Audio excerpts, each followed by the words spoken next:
You mentioned in the talk that we could connect source to either being a religious or spiritual experience. And many people do say, I'm not religious, but I am spiritual.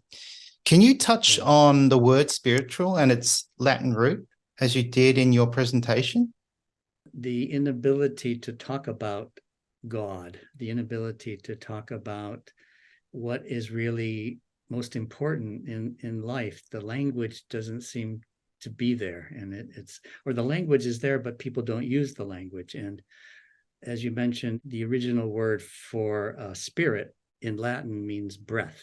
And then it's also, if you look at the kanji, it has the top part is like the G, self, and the bottom part is kokoro. And so I think the two are very similar in the sense that they show the very deep connection of the heart and the spirit with the breath.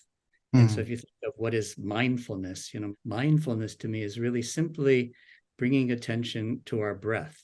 We become mindful if we can somehow bring our attention inward and just to the reality of that, the breathing and how the breath is life itself, giving us life. And I think that sense of spirit is lost when it's become associated, in particular in Japanese, it's hard to, when you translate it into katakana, spiritual, it becomes a kind of um, associated more with strange psychic type of powers and energies and kind of a world that for many people is beyond the realm of acceptable reality and scientific reality. And that's very different from what it means in English today. I think I mentioned in the talk that at Stanford, the Office for Religious Life has had to change their name to the Office of Religious and Spiritual Life. It's an acknowledgement that the expression you use, that so many students saying, I'm not religious, but I'm spiritual.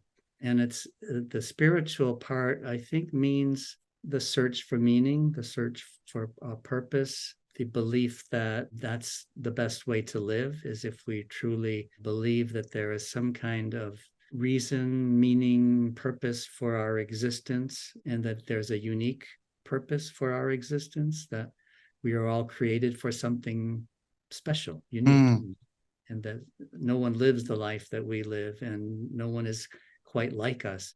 I think the word spiritual portrays that for many people today.